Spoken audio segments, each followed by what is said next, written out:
सुलझेगा तो हम मेरे दिमाग में एक सवाल भी आ गया कि जयराम महतो जो है शुरू से एग्रेसिव भाषण करते आ रहे हैं, तो आपका सुझाव था उसमें तो ये कि इतना एग्रेसिव क्यों है? जी। तो हम लोग तो वही देखते आ रहे हैं, उन्हीं से वो वायरल हुए हैं। और ये क्यों मैंने ये सुझाव दिया था उनको, मुझे लगता है कि मेरे तमाम साथियों को भी ये पता चलना चाहिए। आपने देखा होगा कि पुलिस बहुत परेशान की। उस वक्त चुनाव भी थोड़ा गड़बड़ाया हाँ, कैंपेन में चुनाव आपका। गड़बड़ाया, पूरा कैंपेन गड़बड़ाया। दहाड़ने के लिए मना नहीं किया है ना।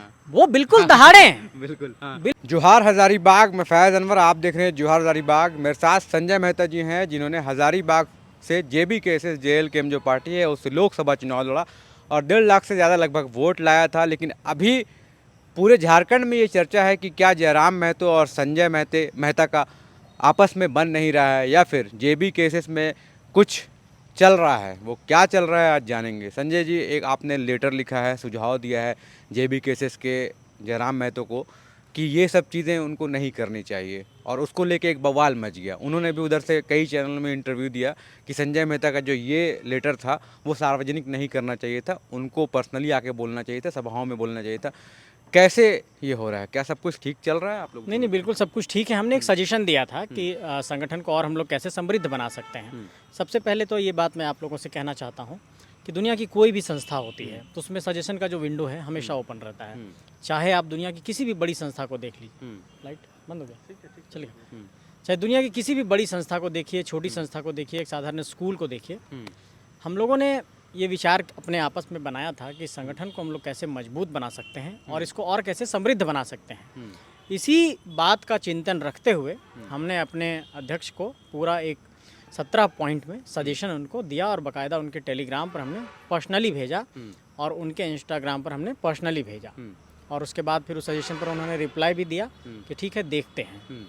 जी। लेकिन वो तो कह रहे हैं कि जब आपको सजेशन देना था तो पब्लिक प्लेटफॉर्म पे क्यों दिया? पब्लिक कैसे हो गया वो? और दूसरी बात कि आपने मीटिंग करके क्यों नहीं दिया? आप तो पार्टी के कार्यकर्ता हैं, पार्टी के मेंबर भी हैं आप, सचिव हैं शायद आप, मतलब पार्टी के एक पोस्ट, हाँ उपाध्यक्ष हैं, तो पोस्ट आप रखते हैं, तो वहाँ जाके पर्सनली मिल के उनको क्यों नहीं सजेशन दिया? उनका ये सवाल था। ये क्यों हो रहा है मतलब? देखिए, आपको मैं बताना चाहता हूँ, मैंने उनको अभी अभी आपको बताया था मैंने कि उनको पर्सनली मैंने टेलीग्राम और इंस्टाग्राम पर सुझाव दिया। वो तो मैं समझ गया, लेकिन ये सुझाव जो देने की ज़रूरत है पर्सनली मिल के क्यों नहीं आपने किया? टेलीग्राम तो मीडियम हो गया ना, एक जी जी, नहीं देखिए क्या है, इलेक्ट्रॉनिक मीडियम हो गया इस वो। बात को समझ लीजिए, क्योंकि आप जो मिलने की बात कह रहे हैं, कई बार हमने कोशिशें की मिलने की, वो लगातार संभव नहीं हो पा रहा था। हो सकता है उनकी व्यस्तता होगी, सभाएं हैं, राज्य के अलग अलग इलाकों में जाते हैं, उस कारण से मुलाकात संभव नहीं हो पा रहा था। और इस कारण से मुझे लगा, चूँकि इससे पूर्व मैंने कई बार पिछले 3 साल में, मतलब 2.5 साल में, पिछले 2.5 साल में इससे पहले भी हमने 15-18 बार सजेशन उनको दिया है और उस पर बातचीत हुई है और उस पर उन्होंने लिखा है कि हाँ करते हैं, ओके। बट वैसी कुछ सकारात्मक पहल हो सकता है व्यस्तता के कारण नहीं हो पाई होगी, तो हमने उनको इस बार भी उसी तरीके से दिया जिस तरीके से हमेशा से पहले देते आ रहे थे। तो वो क्या 17 पॉइंट थे? कुछ हम लोग डिस्कस करना चाहेंगे। क्या इंपॉर्टेंट पॉइंट था जो लगा कि अभी आप दे रहे हैं, पहले नहीं दिया, चुनाव के बाद दे रहे हैं, या फिर हाँ, काफ़ी मैं दिन हो बताना गए? चाहता हूँ, जैसे अभी हम लोगों का संगठन का विस्तार हुआ तो कुछ पुराने साथियों का नाम छूट गया। वो हमारे साथ मिलने आए कि हम लोग संगठन में शुरुआत से मेहनत कर रहे थे, हम लोग पुराने साथी लोग हैं और हम लोग लगातार लोकसभा चुनाव के दौरान भी मेहनत किए थे, लेकिन संगठन विस्तार में जब जगह हम लोग देख रहे हैं तो हम लोग को नहीं मिला। उसमें कुछ रामगढ़ के साथी हैं, कुछ हमारे चतरा के साथी हैं, कुछ जामताड़ा के साथी हैं, कुछ कुल्हान के साथी हैं, इस तरह के लोगों का फ़ोन कॉल्स आया। तो मुझे लगा कि संगठन में एक बड़ी नाराज़गी जन्म ले, उससे अच्छा बेहतर है कि हम उनको सजेशन दे दें कि इस बिंदु पर काम करना चाहिए, और यही हमने सजेशन दिया है। तो क्या क्या है, मुख्य पॉइंट क्या है? जैसे आप एक दो हम लोग डिस्कस कर लेते हैं। नहीं देखिए, उसमें मेनली संगठन की मजबूती को लेकर के है कि हम लोग संगठन को कैसे मजबूत बनाएं, हम लोग संगठन का विस्तार कैसे करें, संगठन के अभियान को कैसे संचालित करें, संगठन में अंतिम व्यक्ति तक कैसे जोड़ें, बूथ कमेटियां कैसे बनेंगी, उन तमाम उस तरह के 17 सजेशंस हैं और उन सजेशन पर हमने उनसे आग्रह किया कि इस पर आप कुछ संज्ञान लीजिएगा। यही हमने उनसे आग्रह किया है। मैं वो लेटर पढ़ रहा था जिसमें आपने लिखा था कि जो 5100 शुल्क ले रहे हैं वो एमएलए का टिकट, एमएलए का जो सीट, मतलब फॉर्म भरने के लिए, कि एमएलए के लिए आप एलिजिबल हैं, फॉर्म भरे। तो क्या आपने फॉर्म लिया है एमएलए का 5100 का जाके, या फिर क्या? नहीं, मैंने फॉर्म नहीं लिया है और मैंने इस पर भी सजेशन दिया था। मैंने ये सजेशन इसलिए दिया, जैसे देखिए, आप कोई जब संगठन बना रहे हैं, आपका अपना संगठन है, तो आपके संगठन में जो आपके कार्यकर्ता हैं, आपके पदाधिकारी हैं, आपके संगठन के लोग हैं, उनको प्राथमिकताएं मिलनी चाहिए। हमने ओपन फॉर ऑल कर दिया। अब उसके बाद क्या होगा कि अगर एक सीट से मान लिया जाए कि 15 से 20 लोग फॉर्म हमारे समक्ष से लेकर के चले गए, हम तो किसी एक को ही चुनाव लड़ा पाएंगे। बिल्कुल। जो 14 साथी हैं वो हो सकता है नाराज हों, वो नाराज़गी जाहिर करें। तो ऐसे में क्या होगा कि चुनाव के ठीक एन मौके पर जब आप टिकट का वितरण कर रहे होंगे, उस समय वैसे 14-15 साथी नाराज हो जाएंगे जिनके पास अपना कुछ ना कुछ जनबल होगा। अगर वो विधायक का चुनाव लड़ने की महत्वाकांक्षा रख रहे हैं और उन्होंने आपके पास से आवेदन लिया है और वैसे लेकिन तो ये तो पार्टी ने रूल बनाया है ना। मेरी बात अगर आपकी पार्टी ने रूल बनाया है कि 5100 में लेना है, तो चाहे वो संजय मेहता हो, चाहे वो मनोज यादव हो, चाहे वो देवेंद्र हो, सबको लेना पड़ेगा। वो तो ठीक है, लेकिन हमने इस पर क्या कहा कि चूंकि हम ऑफलाइन माध्यम से दे रहे हैं, तोपचांची से दुमका की दूरी कितनी हो सकती है, तोपचांची से पलामू की दूरी कितनी हो सकती है। हमने कहा कि दुनिया बहुत एडवांस हो गई है, या तो हम जिला अध्यक्षों के माध्यम से प्रत्येक जिला में इसकी उपलब्धता करा देते जब यही करना था, या फिर जो चूंकि हमारे पास साथी आए, उन्होंने कहा कि हम लोग आ रहे हैं 5-7 गाड़ियों से, हमारे कार्यकर्ता भी साथ में आ रहे हैं। अब वो क्या है कि फॉर्म खरीदेंगे, रुकेंगे, ट्रैवलिंग कॉस्ट, खाना पीना सोना, एक मतलब अपने ही कार्यकर्ताओं का एक संसाधनों का एक्स्ट्रा लोड उनके ऊपर हुआ। इसी बात को हमने कहा कि अगर हम लोग इसको निःशुल्क रखते, आवेदन को हम लोग दे देते। तो इस पे मैं मुझे पता चला कि 5100 रुपये चार्ज है, तो मैंने भी इस पे सोचा कि निःशुल्क हो तो क्या होना चाहिए। तो इसका जवाब जो है यहीं के एक कैंडिडेट ने दिया था जिसने फॉर्म भरा है, उदय मेहता ने। उसने कहा कि अगर निःशुल्क रखेंगे तो 1 लाख से ज़्यादा लोग भर देंगे, तो आपको सालों भर लग जाएगा कि किसको हटाएं, किसको शॉर्टलिस्ट करें। तो वो कैसे करेंगे, चुनाव 2 महीना के बाद है।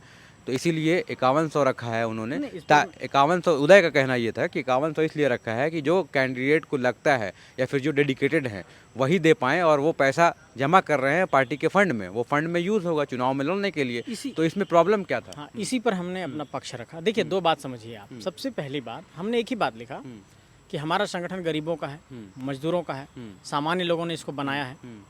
अब एक बात को समझिए कि जब आप किसी के लिए एक यूनिवर्सल रूल बना देते हैं, इस सब के लिए एकदम एक ही जैसा रहेगा, लेकिन अगर डेमोक्रेसी में आप भारतीय संविधान की मूल भावना को देखेंगे तो इलेक्शन कमीशन भी इसको फॉलो करता है। जब आप नॉमिनेशन करने जाएंगे तो एसटी के लिए अलग कैटेगरी है, एससी के लिए अलग है, इलेक्शन कमीशन भी उसके चार्जेस अलग रखता है।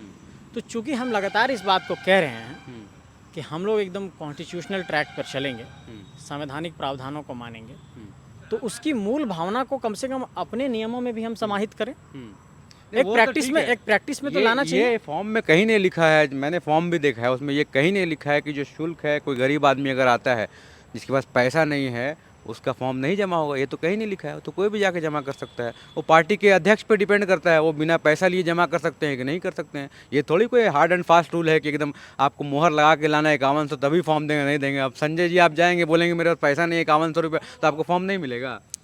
देखिए, ऐसा है ना प्रावधान, आपके पार्टी के लीडर हैं भाई। नहीं, मैं लोगों को चुनाव लड़ाया, 8 मैं आपको स्पष्ट करना चाहता हूँ, हम लड़ चुके हैं। आप लोग, परिस्थितियाँ ऐसी नहीं थी तभी मुझे सुझाव देना पड़ा, और लोगों ने मुझसे आग्रह किया कि दादा ऐसे जो चीज़ें हो रही हैं संगठन के अंदर, मैं चाहता हूँ कि आप इस पर कुछ सुझाव दीजिए। उसके बाद ही हमने ये सुझाव देने का फैसला लिया था। अच्छा, मतलब आपने अपना फिर मीटिंग किया ऐसा करके? मीटिंग नहीं किया। देखिए, हमारे साथी हमारे तक पहुँचे, कई साथी हमारे पास पहुँचे, उन लोगों ने 2-3 अपना जो भावना है वो व्यक्त किया, और उन लोगों की भावनाओं का कदर करना मेरी एक रिस्पॉन्सिबिलिटी है, अकाउंटेबिलिटी है, क्योंकि उन्होंने चुनाव लड़ाया है, उन्होंने मेहनत किया है ग्राउंड पर। उनकी बात को अगर नहीं मानेंगे, उनकी बात को अगर उचित पटल पर नहीं रखेंगे, तो फिर वो कहाँ जाएंगे।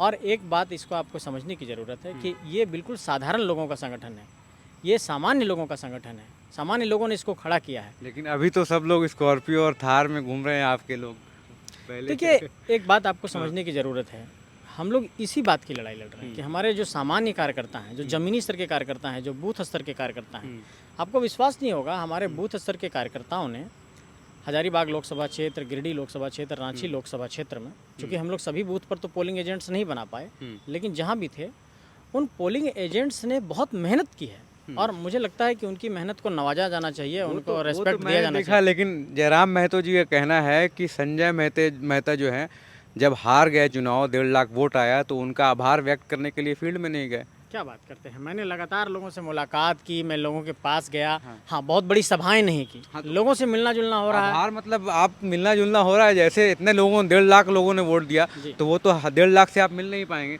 तो एक बार आभार रैली आपने नहीं निकाली, यहाँ सभाएं नहीं की। पहले मैं देखा कि चुनाव से पहले आप कई आंदोलन में यहाँ पे जुड़े हैं, गांधी मैदान से जो स्टूडेंट्स लगता हर जगह पहुँच जाते थे, लेकिन अभी चुनाव खत्म हो गया है तो आप दिख नहीं रहे नहीं, हैं बिल्कुल। फील्ड में, अभी छोटे छोटे सभाएं रात नहीं में कर ही- रहे हैं। नहीं, इस पे लेके जयराम महतो से मैं सहमत हूँ, क्योंकि उन्होंने कहा है कि सिर्फ मैं सभाएं करूंगा कि संजय मेहता या उनके पार्टी के लोग जो वहाँ पे हैं वो लोग भी करेंगे। हाँ, ये तो उन्होंने कहा है साहब, तो मेरा- मैं इससे सहमत हूँ, क्योंकि मैं देख नहीं रहा हूँ आपको फील्ड में। मेरा इस पर मैं जवाब, रोज कवर करने जा रहा हूँ छात्रों को, वहाँ आप आ नहीं रहे हैं। तो छात्र मुझे सूचित करेंगे तब ना, क्योंकि हम लोग एक पॉलिटिकल चेहरा हो गए। पहले क्या कैसे करते थे सूचित, जब आप अभी मैं चुनाव आपको में बता रहा रहते हूँ थे तो- फैज जी हाँ, कि पिछले जो भी आंदोलन हुए, हाँ। अभी रांची में आंदोलन हुआ, जब सहायक पुलिसकर्मियों ने बुलाया, हम लोग गए सहायक पुलिसकर्मियों के साथ, हमारे साथियों पर लाठी भी चार्ज हुआ। हाँ। अभी जब जेएसएससी सीजीएल के लिए तारीख की बात हुई, उन लोगों ने ये अपना ये रखा था कि सिर्फ स्टूडेंट और कोचिंग के टीचर्स लोग हम लोग जाएंगे, किसी भी पॉलिटिकल वो पार्टी के ठीक लोगों है, को वो नहीं बुलाएंगे। मेरा सवाल मैं वो नहीं, जैसे मेरा सीजीएल सवाल है आपके क्षेत्र का। आप हजारीबाग लोकसभा क्षेत्र से चुनाव लड़े, आपका सभा यहाँ है, तो उनका ये कहना है कि रांची में आप प्रेस कॉन्फ्रेंस कर रहे हैं। अब मनोज यादव कोडरमा से चुनाव लड़े हैं, तो वो आगे अगर चुनाव लड़ना है उन्हें, तो वो रांची में प्रेस कॉन्फ्रेंस देखिए, करके ये तो क्या कर रहे संगठन हैं? की आंतरिक बात थी, लेकिन मैं आंतरिक बात नहीं है, मैं ये बता हम लोग देना भी तो चाहता देख हूं। रहे हैं। क्या ये हुआ ये रीजन है यहाँ? अच्छा, क्यों आप रीजन। लोग रांची में देखिए, वो कर रहे रीजन क्या है मैं बता रहा हूँ। जितने भी इधर के कार्यक्रम हो रहे हैं, उन कार्यक्रमों की कोई सूचना मुझ तक नहीं दी जा रही है। मुझे उस कार्यक्रमों की सूचना ही नहीं दी जा रही। जैसे अभी कुछ दिनों पहले मेरे घर के बगल में एक कार्यक्रम हुआ कोडरमा के इलाके में, जस्ट बरकट्ठा विधानसभा का क्षेत्र है, बांझेडी, जो मेरे घर के ठीक बगल है। मेरे घर के बगल में कार्यक्रम हो रहा है, वहाँ हमारे अध्यक्ष आ रहे हैं, हमको सूचित नहीं किया जा रहा है। तो ऐसे में जब आपको कार्यक्रमों की सूचना नहीं दी जाएगी, आपको कार्यक्रमों से दूर रखने की कोशिश की जाएगी, तो आप अपने अध्यक्ष से बात करेंगे ना कि ऐसी चीज़ें क्यों हो रही हैं। और इसी कारण से मेरी थोड़ी उपलब्धता कम हुई है। मैं रात में 11 बजे मेडिका हॉस्पिटल में था, 1,17,000 रुपया एक पेशेंट का वहाँ से ऑफ करा करके आया कि वो डेड बॉडी को रखे हुए थे। तो लगातार हम लोगों की सक्रियता बनी हुई, हम लोग लगातार जनता के बीच में ही हैं। फील्ड में नहीं है, लेकिन सभा नहीं हुआ है एक भी। हाँ, चुनाव हारने के बाद एक भी सभा आपने अपने तरफ से नहीं किया। मैं बता रहा हूँ। उनका यही कहना था, मैं उनका इंटरव्यू देख रहा था, अभी पर्सनली मिल नहीं पाया, उनकी तबीयत खराब है, पता नहीं क्या चल रहा है, लेकिन जयराम महतो जी से मैं मिल नहीं पाया, उनका मैं वो सुन रहा था। आपसे जो हुआ तो उन्होंने पता नहीं, एक विजनरी लीडर मुझे ऐसा लगता था कि जयराम महतो जी हैं। अब आप पार्टी को, मैं संजय मेहता को मैं जब देखता था, देवेंद्र को देखता था, मनोज को देखता था, तो मुझे लगा कि ये लोग झारखंड बदलेंगे आके। लेकिन अब जब चुनाव का टाइम आ रहा है, आपस में आप लोग लड़ने की बात कर रहे हैं, तो उससे मुझे लग रहा है कि क्या चल क्या रहा है आखिर, कौन। फैज जी, मेरी अब बात मैं ये भी नहीं बोल रहा हूँ कौन सही है कौन गलत है, मैं सिर्फ विश्लेषण करने के लिए यहाँ पे आया हूँ कि आखिर चल क्या रहा है, कैसे आगे बढ़ रहे हैं आप लोग, क्या अकेले अकेले लड़ रहे हैं, क्या आप पार्टी बदल लेंगे आगे जाके, जेबी केसेस छोड़ देंगे, या फिर सभा जो पहले हो रही थी हजारीबाग में वो कब से शुरू होने होगी, या फिर बार बार जयराम महतो यहाँ पे आएंगे सभा करने के लिए। लोकसभा की रणनीति अलग होती है, विधानसभा की रणनीति कैसे बदलेंगे, क्या आप सच में चुनाव लड़ेंगे कि वो भी नहीं होगा? ठीक है, मैं तमाम सवालों का एक एक करके जवाब देता हूँ। पहली बात, जो अंतिम सवाल है आपका, संजय मेहता चुनाव लड़ेगा कि नहीं। संजय मेहता वही करेगा जो संगठन करेगा। संगठन ये फैसला लेता है कि संजय मेहता को चुनाव नहीं लड़ना चाहिए, संजय मेहता चुनाव नहीं लड़ेगा। संजय मेहता को अगर चुनाव लड़ाया जाएगा तो संजय मेहता चुनाव लड़ेगा। दूसरी बात आपने कही सभाओं को लेकर के, सभाओं को लेकर एक कन्फ्यूजन ये हुआ है, क्योंकि कई बार ये आंतरिक बातें सामने आई कि कोई भी ऐसी सभा, जैसे अभी आपने देखा कटकम सांडी में हम लोगों ने सभा की, उसमें जयराम महतो जी आए। ऐसी कोई भी सभा जो इंडिपेंडेंट कर रहे हैं उसको करने में दिक्कत आ रही है। ठीक है, ये आंतरिक मामला है, लेकिन मैं आपको बताना चाहता हूँ। दूसरी बात कि संगठन की गतिविधियों से, संगठन के कार्यक्रमों से जब संगठन के ही नेताओं को दूर करने की कोशिश की जाने लगी, तो ये एक बहुत बड़ा दुखद सवाल है। हमारे देवेंद्र जी भी रांची में कुछ कार्यक्रम करते हैं, उनको भी बहुत सारी परेशानियां आती हैं। तो इन सारे चीज़ों को हम लोग दूर करने की कोशिश कर रहे हैं। जहाँ तक बात है कि क्या आप लोगों के बीच कुछ मनमुटाव है, क्या कुछ, देखिए हम लोग सब संगठन के अपने साथी हैं, भाई हैं, संघर्ष के साथी हैं। इस बात से इत्तेफाक रखता हूं कि समन्वय में कुछ कमी हुई है, लेकिन कोई संगठन से बाहर नहीं जाएगा, सब संगठन के अंदर रहेंगे। संगठन का आंतरिक मामला है, हम लोग सुलझा लेंगे। लेकिन फिर से मैं एक बात ये कहना चाहता हूं कि जो हमारी वैचारिक प्रतिबद्धता है, जिन मुद्दों के साथ हम लोग लड़ाई शुरू, ठीक है फैज जी, मैं आपको ये स्पष्ट करना चाहता हूं कि जिन मुद्दों के साथ हम लोगों ने अपनी लड़ाई शुरू की थी, उन्हीं मुद्दों के साथ हम लोग विधानसभा में भी जाएंगे। और मैं ये स्पष्ट करना चाहता हूँ आपके दर्शकों को कि हमारे मुद्दे क्या हैं। मैं बार बार मुद्दों पर इसलिए जोर देता हूँ क्योंकि झारखंडी जनमानस को ये बताने की ज़रूरत है कि झारखंड के असल मुद्दे क्या हैं। हम लोगों ने यही कहा था कि झारखंड के स्थानीय नीति को आप डिफाइन करिए, खतियान के आधार पर कम से कम अंतिम सर्वे को आधार बनाइए। हम लोगों ने ये कहा कि यहाँ की नियोजन नीति बनाइए। हम लोगों ने ये कहा कि 3rd और 4th ग्रेड की नौकरी को आरक्षित करिए झारखंडियों के लिए।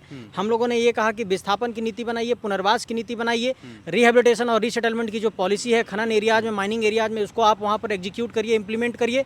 हम लोगों ने ये कहा कि झारखंड में सरना धर्म कोड को आप लागू करिए, यहाँ के आदिवासियों की बहुत बड़ी डिमांड है। हम लोगों ने ये कहा कि ओबीसी का जो आरक्षण झारखंड में सिर्फ 14% है उसको 27% करिए। झारखंड के अनुबंध कर्मियों को आप अस्थायी करिए। झारखंड में जेएसएससी सीजीएल की देखिए अभी तारीख आ गई है सितंबर में, उस दिन फिर 4 और परीक्षाएं हैं। तो लगातार हम लोगों ने कहा कि पेपर लीक जो हुआ उस पर अब जांच करिए। झारखंड में जितनी बैकलॉग वैकेंसी, जो नियुक्तियां पूरी नहीं हुई, वो नियुक्तियां पूरी हो। तो हम लोग तमाम इन्हीं मुद्दों को लेकर के जनता के बीच लगातार 2.5 साल से लड़ाई लड़ रहे हैं और इन्हीं मुद्दों के साथ लड़ाई लड़ेंगे। हमारी वैचारिक प्रतिबद्धता को लेकर हम बिल्कुल संकल्पित हैं और कहीं भी हम इससे डिगने वाले नहीं हैं। मतलब लड़ाई वड़ाई नहीं है संगठन में, ऐसा लग रहा है आपको बात से, है ना? देखिए, जब आप वैचारिक तौर पर एक लड़ाई लड़ रहे होते हैं तो ऐसे छोटे छोटे जो बिंदु हैं जिस पर समन्वय नहीं बन पाता है, ये बहुत छोटा पहलू होता है। ये हमारे परिवार का आंतरिक मामला है, हम लोग सुलझा लेंगे।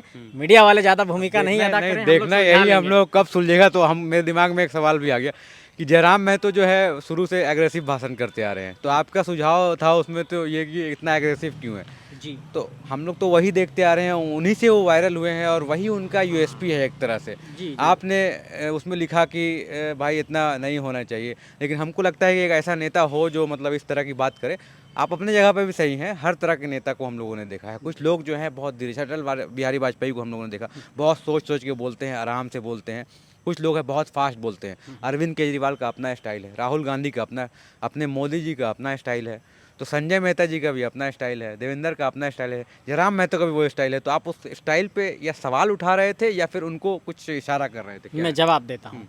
आपने यूएसपी की बात की, जैसे जब आप पब्लिक के बीच जाते हैं और आपको किसी विषय के लिए, किसी आपके स्टाइल के लिए आपको जाना जाने लगता है, लेकिन मैं आपको बताना चाहता हूँ, चूँकि ये मैं नहीं बताना चाहता था, ये क्यों मैंने ये सुझाव दिया था उनको, मुझे लगता है कि मेरे तमाम साथियों को भी ये पता चलना चाहिए। देखिए, होता क्या है, जब आप राजनीति में आते हैं तो बहुत तरह की आपके समक्ष परेशानियां होती हैं। आपने देखा होगा कि जब जयराम महतो जी ने नॉमिनेशन का फैसला लिया था, जब वो अपना नॉमिनेशन करने गए थे, तो पुलिस ने काफ़ी परेशान किया था उनको। और उस वक्त विधानसभा घेराव का एक पुराना मामला था जिसको लेकर के नगड़ी थाना से वारंट जारी हुआ था और पुलिस उनको अरेस्ट करने आई थी। ये सूचना सबसे पहले मेरे पास आई। हमें कुछ अपने इंटेलिजेंस के लोगों ने बताया कि इस तरह की बात है, आप तुरंत बेल फाइल करिए इसमें, ताकि उनको परेशानी नहीं हो। हमने तुरंत, जैसे ही सूचना आई, हमने उनको ये सूचना दिया कि आप इसमें तुरंत बेल फाइल करिए। तो उन्होंने कहा कि जो होगा देख लेंगे। तो फिर बाद में हालांकि बेल फाइल करना पड़ा। तो उसके बाद आपने देखा होगा कि पुलिस बहुत परेशान की। और उस वक्त चुनाव भी थोड़ा गड़बड़ाया, कैंपेन चुनाव गड़बड़ाया, पूरा कैंपेन गड़बड़ाया, वो बहुत सारे कैंपेन में नहीं जा सके। मेरी चिंता इसी बात को लेकर के थी, लोग विधानसभा में भी यही ना हो जाए।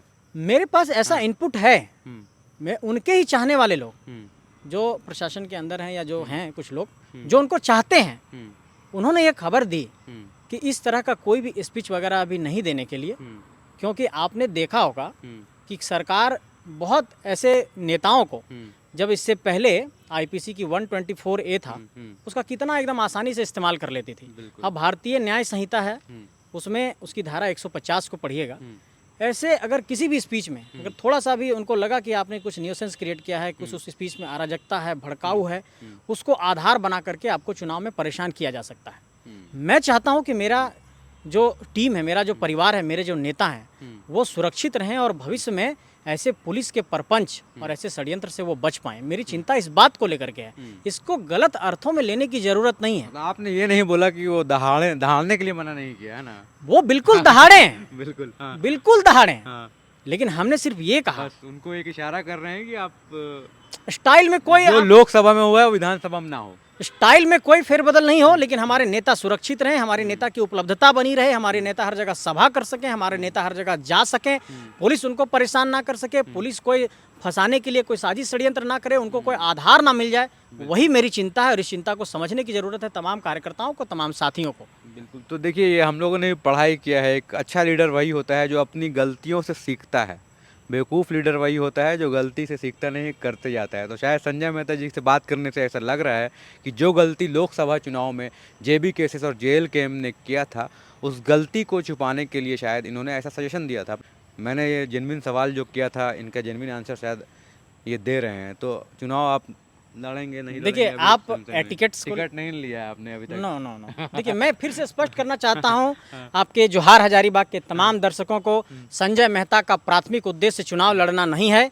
संजय मेहता विधानसभा अगर चुनाव उसको नहीं लड़ाया जाएगा, संजय मेहता चुनाव नहीं लड़ेगा। फिर से मैं स्पष्ट करना चाहता हूं। लेकिन मैं अपने संगठन को मजबूत करना चाहता हूं, अपने संगठन में पारदर्शिता लाना चाहता हूं, अपने संगठन में उसको लोकतांत्रिक प्रक्रिया के साथ उसका विस्तार करना चाहता हूं। अपने संगठन में जो हमारे साथी लोकसभा चुनाव के दौरान बहुत मेहनत किए, जो जमीनी स्तर पर मेहनत किए, उनको संगठन में सम्मान मिले, इसको लेकर के हमने चिंता जाहिर की है। और हमारे नेता सुरक्षित रहें, इसको लेकर के हमने अपनी चिंता जाहिर की है। यही हमारी चिंता है।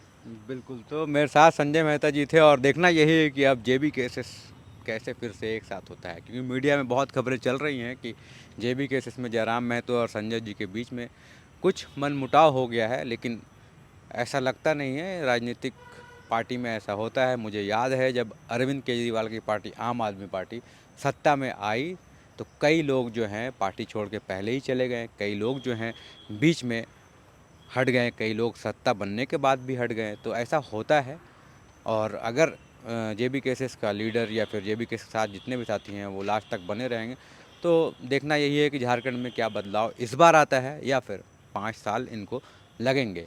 क्योंकि जेबी केसेस ही ऐसी पार्टी है जो नई पार्टी है, पहली बार विधानसभा चुनाव लड़ेगी और शायद इस बार 81 सीटों में चुनाव लड़ेगी। तो झारखंड में एक नया बदलाव कुछ ही महीनों बाद देखने को मिल सकता है। बदलाव इन द सेंस चुनाव नई पार्टी एक लड़ेगी।